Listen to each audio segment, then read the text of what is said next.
தமிழ்நாட்டில் இருக்கும்போது இவ்வளோ தூரம் படிக்க முடிஞ்சது. அடுத்து நான் முதல்வன் திட்டம் மாதிரி அற்புதமான திட்டங்கள்லாம் முதலமைச்சர் மு க ஸ்டாலின் அவர்கள் கொண்டு வருகிறார். இலவசமாக தர 4 ஊருக்கு போய் பார். நீ செலவு பண்ணி 4 படத்துக்கு செலவு பண்ணுற அந்த காசை முதல்ல தமிழ்நாட்டை விட்டு வெளில போயிட்டு வா. ஒரு வாட்டி தமிழ்நாட்டை விட்டு வெளியில் போய் பார்த்து அந்த ஊர் எப்படி இருக்குன்னு பார்த்துட்டு வாங்க. அதுக்கப்புறம் தெரியும் நியூ எஜுகேஷன் பாலிசி பற்றி. அது என்னென்ன படிங்க. குலத்தொழிலாம் என்னென்னு பாருங்க. குலத்தொழிலில் என்ன பண்ணிட்டு இருந்தோம் நம்ம அப்போ. அதுக்கப்புறம் நம்ம கோட்டை பூட்டெல்லாம் அதே தொழிலுக்குள்ளே தான் இருக்கணுன்றதுக்காக எவ்வளோ பேர் எப்படியெல்லாம் நசிக்க வச்சாங்க நம்மளெல்லாம் படிங்க. அங்கேயே பெரிய விடியலை கொடுத்த தந்தை பெரியாரோட பெரும் நெடும் பயணத்தை பற்றி படிங்க. அதெல்லாம் தெரிஞ்சுக்காங்க. தெரிஞ்சுக்கிட்டாங்கன்னா தான் உனக்கு அந்த கோபம் வரும். அடப்பாவீங்களா இப்படிலாம் பண்ணீங்களான்றது அந்த எண்ணம் வரும்.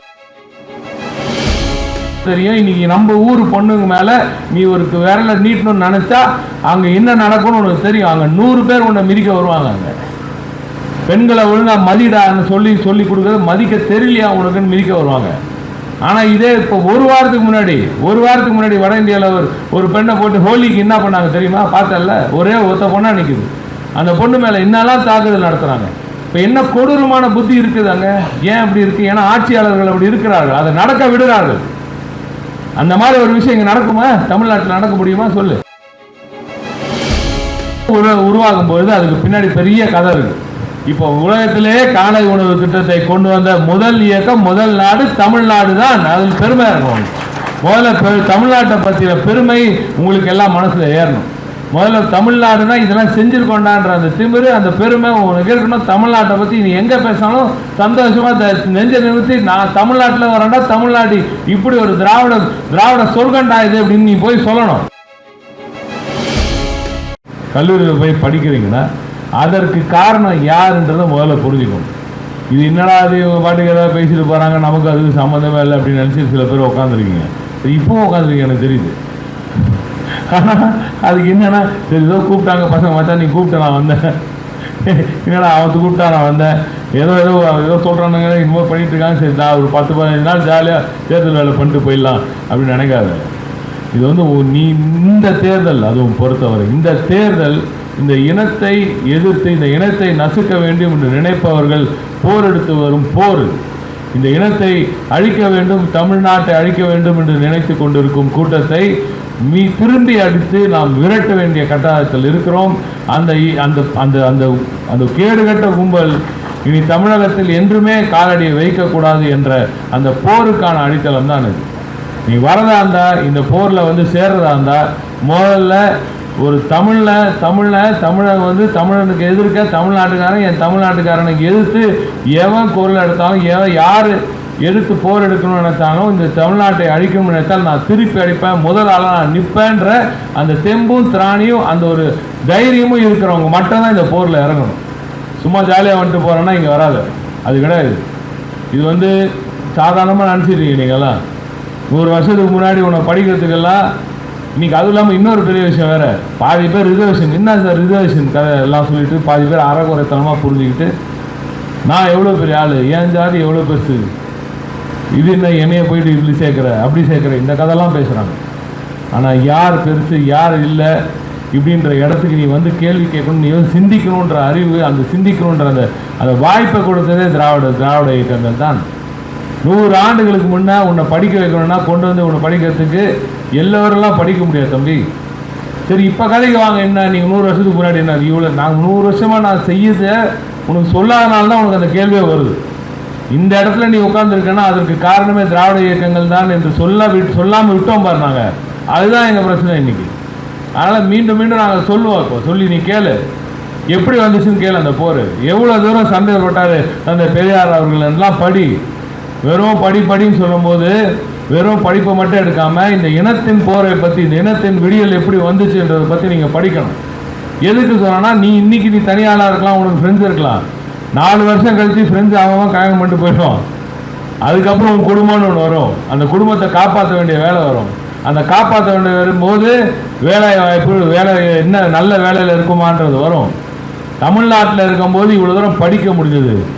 அடுத்து நான் முதல்வன் திட்டம் மாதிரி அற்புதமான திட்டங்கள்லாம் முதலமைச்சர் மு க ஸ்டாலின் அவர்கள் கொண்டு வருகிறார். இலவசமாக தர 4 ஊருக்கு போய் பார். நீ செலவு பண்ணி 4 படத்துக்கு செலவு பண்ணுற அந்த காசை முதல்ல தமிழ்நாட்டை விட்டு வெளில போயிட்டு வா. ஒரு வாட்டி தமிழ்நாட்டை விட்டு வெளியில் போய் பார்த்து அந்த ஊர் எப்படி இருக்குன்னு பார்த்துட்டு வாங்க. அதுக்கப்புறம் தெரியும். வேற மாநிலங்களை போய் பார்த்தால் இன்னைக்கு குஜராத் அது இதுன்னு ஏதோ கதெல்லாம் சொல்கிறாங்களே, அந்த மாநிலத்துக்கு ஒரு ரவுண்டு போயிட்டு வாங்க தம்பி. யூபி அதுன்னு சொல்கிறாங்களே, அந்த மாநிலத்துக்கு ஒரு ரவுண்டு போயிட்டு வாங்க. சும்மா இங்கெங்கெல்லாம் சுற்றாதீங்க. அந்த 4 படத்தை காசு தான் சொல்கிறேன் நான். அதை செலவு பண்ணிட்டு அங்கே போயிட்டு வாங்க. அப்போ தெரியும் உனக்கு தமிழ்நாட்டோட வேல்யூ என்னன்னு. அப்போ தெரியும் இவ்வளோ 100 ஆண்டு காலமாக திராவிட இயக்கங்களால் என்ன வேலை செஞ்சுருக்கோன்றது அப்போ தெரியும். இப்போ சாதாரணமாக நீ ஃப்ரீயாக சுற்றிட்டு இருக்க, இந்த பிரச்சனை இல்லை. கவர்மெண்ட்டோட எல்லாத்தையும் படிக்க வச்சு அடுத்த கட்டத்துக்கு நகர்த்துறதுக்கு இவ்வளோ வேலைகள் நடக்குது. முதல்ல வெளியில் சுற்றுறதுக்கு முதல்ல சாலை இருக்குது, தரமான சாலை இருக்குது நம்ம ஊரில். அந்த ஊரில் ரோட்னா என்னன்னு கேட்பான் தெரியுமா? 6 மணிக்கு மேலே பஸ்ஸு கிடையாது தெரியுமா? பல மாநிலத்தில் இன்னைக்கு இந்தியாவில். ஏன் அதே அந்த மாநிலம் அப்படி இருக்கு? ஏன் இந்த மாநிலம் நீ ரவுண்ட் த கிளாக் பஸ் சர்வீஸும் ரவுண்ட் த கிளாக் எல்லா சர்வீஸும் இருக்கு. எந்த இடத்துலையும் எங்கே வேணாலும் பெண்கள் தனியாக நின்று 11 மணிக்கு நடந்து போக முடியுது. அங்கே 11 மணிக்கு காலையில் போக முடியாது பல மாநிலங்களில். இதெல்லாம் வளர்த்து எடுத்தது யாருன்னு படி. நான் உனக்காக படிக்க சொல்ல, உங்களுக்காக படிக்க சொல்ல, உங்கள் பிள்ளைகளுக்காக படிக்க சொல்கிறேன். இதை மறந்துட்டீங்கன்னா உங்கள் அடுத்த தலைமுறைக்கு இந்த சக்தி கிடைக்காது. அவன் என்ன கொண்டு வராங்க இப்போ சொன்னாங்களே, இங்கே சுற்றியெல்லாம் சொன்னாங்களே நியூ எஜுகேஷன் பாலிசி பற்றி. அது என்னென்ன படிங்க. குலத்தொழிலெலாம் என்னென்னு பாருங்கள். குலத்தொழிலில் என்ன பண்ணிகிட்டு இருந்தோம் நம்ம அப்போ. அதுக்கப்புறம் நம்ம போட்ட பூட்டெல்லாம் அதே தொழிலுக்குள்ளே தான் இருக்கணுன்றதுக்காக எவ்வளோ பேர் எப்படியெல்லாம் நசிக்க வச்சாங்க நம்மளெல்லாம் படிங்க. அங்கேயே பெரிய விடியலை கொடுத்த தந்தை பெரியாரோட பெரும் நெடும் பயணத்தை பற்றி படிங்க. அதெல்லாம் தெரிஞ்சுக்காங்க. தெரிஞ்சுக்கிட்டாங்கன்னா தான் உனக்கு அந்த கோபம் வரும். அடப்பாவீங்களா இப்படிலாம் பண்ணீங்களான்றது அந்த எண்ணம் வரும். அப்போ மீண்டும் அதே பண்ண பார்க்குறியன்ற கோவம் அப்போ தான் உனக்கு புரியும். புரியுதா? அது தெரிஞ்சால் தான் உனக்கு புரியும். இப்போ தேர்தலில் இருக்கிற அந்த 14 நாள் 15 நாள் நான் அது உனக்கு கற்றுக் கொடுக்க முடியாது.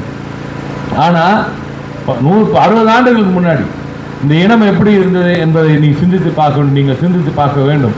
இனி இந்த இனம் மீண்டும் அந்த கொடூர பழைய காலத்துக்கு போய் திருப்பி சேர்ந்துடக்கூடாது. இனி இந்த ஊரில் தமிழ்நாட்டில் யார் எதுவாக ஆக வேண்டும் என்று நினைத்தாலும் அவரவர் அதற்காக ஆகிறதுக்கான முழுமையான ஒரு ஸ்ட்ரென்த், அந்த பவர் எல்லாமே கொடுப்பதற்கான ஒரு ஆட்சியாக திராவிட மாடல் ஆட்சி இருக்கிறது. அது போன்ற ஆட்சிகள் தான் இனி நீடித்து நிலைக்க வேண்டும் என்ற எண்ணம் உங்களுக்கு வர வேண்டும். நாம் பெண்களுக்கும் சரி, நம்ம தங்கைகளுக்கும் சரி, நம்ம தாய்மார்களுக்கும் வெளியே தெருவில் போனால் அவங்க சேஃப்டி எங்கே வந்துச்சு? ஏன் தமிழ்நாடு மட்டும் சேஃபாக இருக்குது? ஏன் தமிழ்நாட்டில் மட்டும் பெண்களுக்கு இந்த சேஃப்டி இருக்குது? ஏன்னா படிக்க வச்சுருக்கோம் எல்லாரையுமே. ஏன்னா உனக்கும் எனக்கும் தெரியும், இன்றைக்கி நம்ம ஊர் பொண்ணுங்க மேலே நீ ஒரு விரலை நீட்டணும்னு நினச்சா அங்கே என்ன நடக்கும்னு உனக்கு தெரியும். அங்கே 100 பேர் உன்னை மிதிக்க வருவாங்க. அங்கே பெண்களை ஒழுங்காக மதிடான்னு சொல்லி கொடுக்குறது மதிக்க தெரியலையா உனக்குன்னு மிதிக்க வருவாங்க. ஆனால் இதே இப்போ ஒரு வாரத்துக்கு முன்னாடி வட இந்தியாவில் ஒரு பெண்ணை போட்டு ஹோலிக்கு என்ன பண்ணாங்க தெரியுமா? பார்த்தல, ஒரே ஒத்த பொண்ணாக நிற்குது. அந்த பொண்ணு மேலே என்னெல்லாம் தாக்குதல் நடத்துகிறாங்க. இப்போ என்ன கொடூரமான புத்தி இருக்குது அங்கே? ஏன் அப்படி இருக்குது? ஏன்னா ஆட்சியாளர்கள் அப்படி இருக்கிறார்கள், அதை நடக்க விடுகிறார்கள். அந்த மாதிரி ஒரு விஷயம் இங்கே நடக்குமா? தமிழ்நாட்டில் நடக்க முடியுமா? சொல்லு. இத்தனை பேர் நின்று அந்த மாதிரி பார்ப்பானா?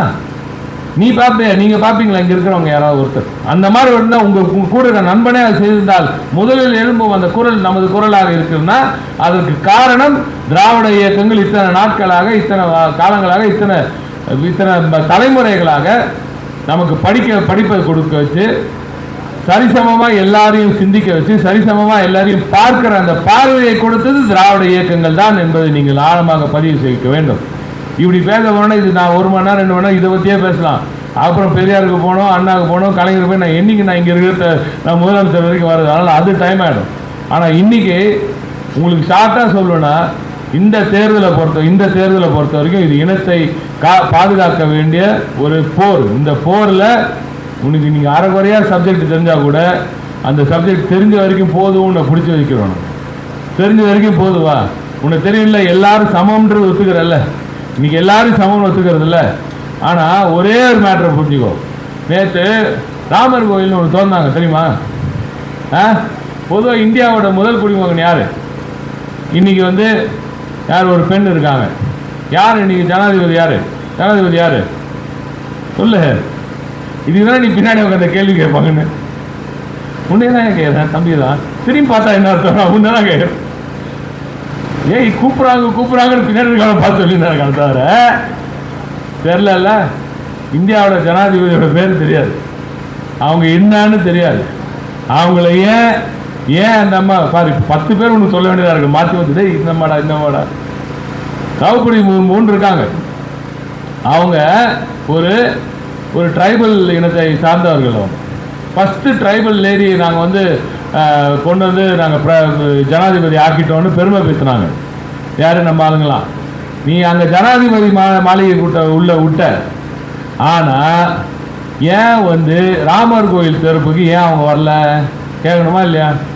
ஏன் அந்த கோயில் உள்ள விட மாட்ட? கரெக்டா? அடுத்து பாராளுமன்றம் புதுசாக ஒன்று வந்தாங்க தெரியுமா? பாராளுமன்றம் புதுசாக ஒன்று வந்தாங்க தெரியாது? உனக்கு தெரியாது?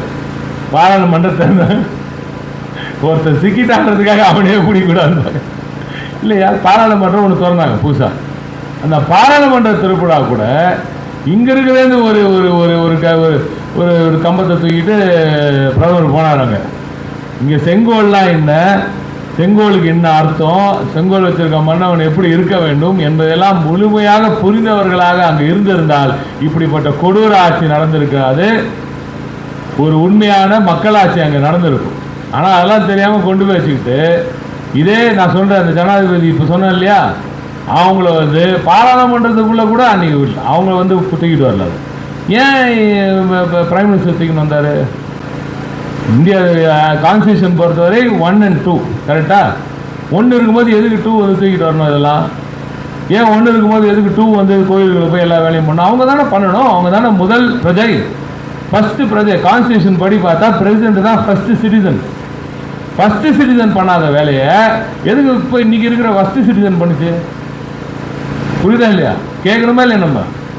அப்போ ஏன் கேட்குறோன்னா, ஏனால் நீங்கள் எல்லோரும் சமம் என்ற அந்த புத்தியே உங்களுக்கு இல்லை.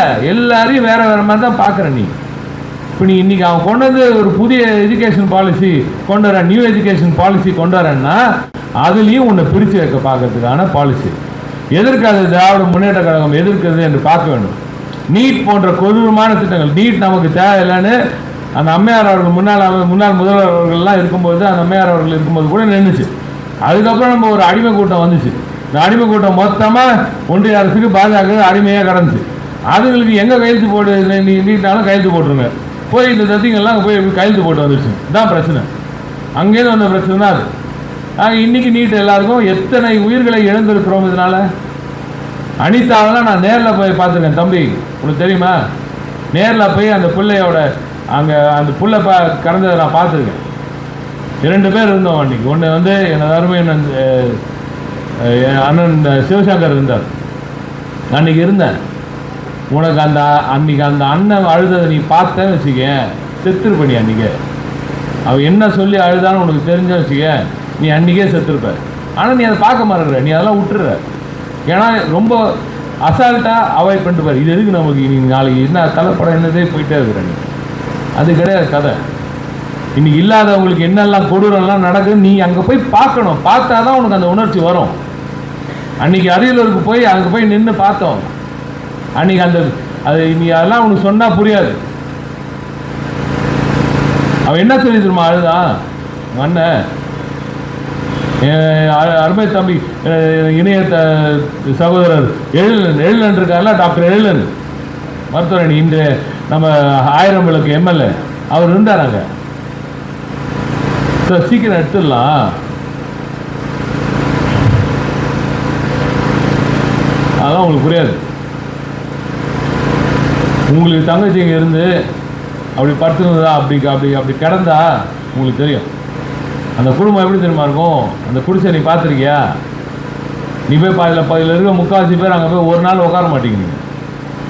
அந்த இடத்துல இருந்த என் தங்கை எவ்வளோ பெரிய வேலை செஞ்சு அவன் மருத்துவராக இருக்கா. இன்னைக்கு ஆர்ட்ஸ் காலேஜில் புக்கிங் இருக்கும். 30 அறையை வச்சு 20 அறையை வச்சுக்கிட்டு 10 பேருங்க. ஆனால் அவள் அந்த இடத்துல உட்காந்து விளக்கடியில் உட்காந்து பறித்து அவருக்கு வேலை தத்தக்காப்பு இங்கிலீஷில் அவள் கஷ்டப்பட்டு முன்னேறி டாக்டர் அவள் வாங்கினா பாரு. மார்க் எவ்வளோ மார்க் வாங்கினா யோசி. 12th அவள் வாங்கின மார்க்கு எப்படி வாங்க முடியும்? அந்த இடத்துலேருந்து வர புள்ள வாங்கினால. ஆனால் அவளால் டாக்டர் ஆக முடியல. எது? ஏன்னா நீட். அந்த மாதிரி எத்தனை பேர்? சரி, கஷ்டப்படுற பிள்ளைங்க, வசதி இருக்கிற பிள்ளைங்க எத்தனை பேர் இந்த மாதிரி போய் சேர்ந்தாங்க? இதெல்லாம் ஏன் உனக்கு உரைக்க மாட்டேங்குது? உரைக்கணும். ஏன்னா நீ உன் குடும்பம் அது மட்டும் இந்த நாடு இல்லை, இந்த பூமி கிடையாது. இந்த பூமியை பொறுத்த வரைக்கும் நீ 2 பேர் இருந்தால் நீ வாழ்ந்துருவீங்களா? எல்லாருக்கும் ஒட்டுமொத்தமாக இந்த நாடே நல்லா இருந்தால் மட்டும்தான் நீ நல்லா இருக்க முடியும் அப்படின்றத நீ நல்லா சிந்திச்சு பார்க்கணும். மனசில் ஏற்றிக்க முதல்ல அந்த உணர்வு. இந்த நாடு நன்றாக இருந்தால்தான் எனது வளர்ச்சி, எனது குடும்பமும் அப்பொழுதுதான் அடுத்த தலைமுறை நன்றாக இருக்க முடியும் என்பதை நீங்கள் சிந்தித்து பார்க்க வேண்டும்.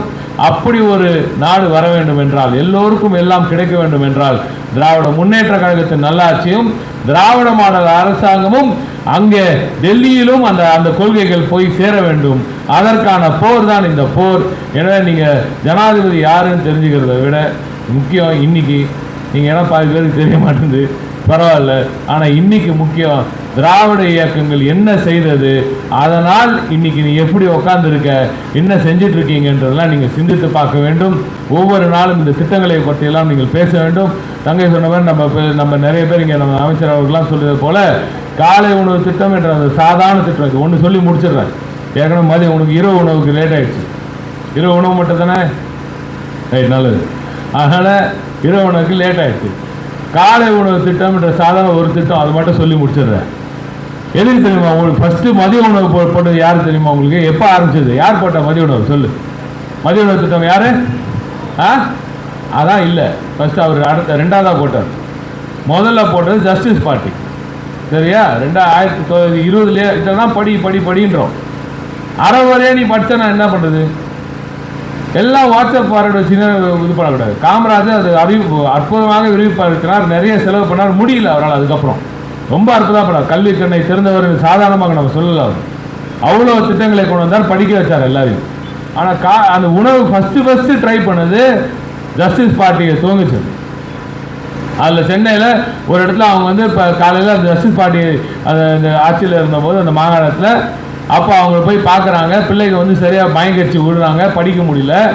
அதனால் சரி இந்த பிள்ளைங்க அதேமாதிரி நிறைய பேர் எப்படி உள்ளே கொண்டு வர்றது பள்ளிகளுக்கு என்னன்னாங்க.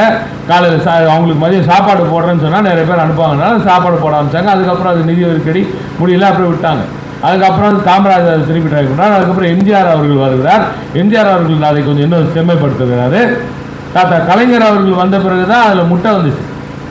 சரியா? அது முழுமையான சத்துள்ள ஒரு சத்துணவாக மாறியது. அதுக்கு முன்னாடி சத்து மாவு போடுவாங்க. அதுக்கப்புறம் முட்டை போட்டது முதல்ல தாத்தா கலைஞர் அவர்கள் தான். திராவிட முன்னேற்ற கழகத்தின் ஆட்சியில் அது நடந்தது. அதுக்கப்புறம் பல மாற்றங்கள் எல்லாம் வந்துச்சு. ஆனால் இன்னைக்கு வரைக்கும் அரியலூர்லையோ பெரம்பலூர்லையோ இல்லை பல பின்தங்கிய மாவட்டங்களில் இருக்க பிள்ளைங்க காலையில் என்ன சாப்பாடு, இன்னைக்கு காலையில் என்ன சாப்பிட்டீங்க? நீங்கள் தம்பி என்ன சாப்பிட்டீங்க? காலையில் உங்களுக்கு தாங்க காலையில் என்ன சாப்பிட்டீங்க? காலையில் என்ன சாப்பிட்டு முர்மு பேர் தான் தெரியல உனக்கு, காலையில் என்ன சாப்பிட்டுன்னு தெரியாது. என்ன காலைல சாப்பிட்டீங்கல்ல? பாதி பிள்ளைங்களுக்கு தமிழ்நாட்டில் காலை உணவு என்ன தெரியுமா? ஒரு டீ தெரியுமா? அதுவுமே அவங்க ஆத்தாக்காரி குடிக்காம அந்த பிள்ளைங்களுக்கு ஊற்றி கொடுப்பாங்க. பாதி கப்பு டீ இதுதான் குடிச்சிட்டு பிள்ளைங்க ஸ்கூலுக்கு வராங்க. இதெல்லாம் தெரிஞ்சுக்க. இது தெரியாமல் நீ பாட்டு சாதாரணமாக வராது. இன்னைக்கு வரைக்கும் அது அந்த மாதிரி இருந்துச்சு. அதனால தான் முதலமைச்சர் அவர்கள் ஆட்சிக்கு வந்தவுடனே திராவிட மாடல் ஆட்சி அமைந்த உடனே என்ன கொண்டு வந்தாங்க? காலை உணவு திட்டம் கொண்டு வந்தாங்க. இதில் என்ன போடுறாங்க தெரியுமா? இன்றைக்கி பொங்கல், சேமியா, இட்லி என்னதான் போடுறாங்க. இருக்கிற ஒரு சாதாரண ஒரு வீட்டில் என்னெல்லாம் பண்ணுறாங்களோ அதெல்லாம் காலை உணவாக ஒவ்வொரு பள்ளியில் இருக்கும் 5வது வரைக்கும் வர இந்த பிள்ளைகளுக்கு எல்லாமே சுட சமைச்சு போட்டுட்ருக்கோம். எதுக்கு போடுறோம்? பிள்ளைங்க சாப்பிட்டு நல்லா சந்தோஷமாக இருக்கட்டும். அது மட்டும்தான் என்ன நினைக்கிறியா? இல்லை, ஒரு தலைமுறையே வளர்க்குறோம். நீ சாப்பிட்டா தான் அந்த பிள்ளை அங்கே உட்காந்து நீ சொல்கிறதெல்லாம் கேட்கும். பாதி தான் நம்ம பிள்ளைங்க கிளாஸில் உட்காந்து பாதி விஷயத்தை கேட்கறதில்ல. பசங்க இன்றைக்கி என்ன பண்ணாங்க, நாளைக்கு யார் கூட டேட்டுன்ற கேட்கறதுல நமக்கு டைம் போயிடுது. அங்கே அந்த பிள்ளைங்க அப்படி இல்லை. அன்றைக்கி அந்த பசி போனால் தான் படிப்பு உள்ளே ஏறும். அதை உணர்ந்தவர் தான் முதலமைச்சர் அவர்கள். அந்த காலை உணவு திட்டத்தை டிசைன் செஞ்சவன் என்ற அதில் டிசைன் செஞ்ச ஒருத்தங்களில் நானும் ஒருவன் என்ற ஒரு உணர்வோடு சொல்கிறேன். அது சாதாரணமாக பண்ணல. அதுக்கு எவ்வளோ திட்டமிடல் போச்சு. அதில் பிள்ளைங்க சாப்பிட்டா எவ்வளோ நியூட்ரிஷன் உள்ளே போகணுன்றதெல்லாம் சிந்திச்சு செதுக்கிய திட்டம் அது. அது ஒவ்வொரு திட்டமும் உருவாகும் பொழுது அதுக்கு பின்னாடி பெரிய கதை இருக்குது. இப்போ உலகத்திலேயே காலை உணவு திட்டத்தை கொண்டு வந்த முதல் இயக்கம், முதல் நாடு தமிழ்நாடு தான். அதில் பெருமையாக இருக்கும். முதல்ல தமிழ்நாட்டை பற்றிய பெருமை உங்களுக்கு எல்லாம் மனசில் ஏறணும். முதல்ல தமிழ்நாடுனா இதெல்லாம் செஞ்சிருக்கோண்டான்ற அந்த திமிரு, அந்த பெருமை உனக்கு இருக்கணும். தமிழ்நாட்டை பற்றி நீ எங்கே பேசினாலும் சந்தோஷமாக நெஞ்ச நிறுத்தி, நான் தமிழ்நாட்டில் வரேன்டா, தமிழ்நாடு இப்படி ஒரு திராவிட சொர்க்கண்டா இது அப்படின்னு நீ போய் சொல்லணும். மற்ற மாநிலங்களுக்கு நாம் கொச்சைப்படுத்தவில்லை, மற்ற மாநிலங்கள் நம்மளை பார்த்து கற்றுக்கொள்ளுங்கள் என்று தான் சொல்கிறோம். அதை நீ புரிஞ்சுக்கணும். ஆக அந்த மாநிலங்கள் எல்லாம் கற்றுக்கொள்ள வேண்டும்ல. நீங்கள் திராவிட இயக்கங்களில் அந்த வெற்றிகளை நீங்கள் பேச வேண்டும், அதை நீங்கள் புரிந்து கொள்ள வேண்டும், அதை கொண்டு போய் நீங்கள் மக்கள்கிட்ட கொண்டு போய் சேர்க்க வேண்டும்.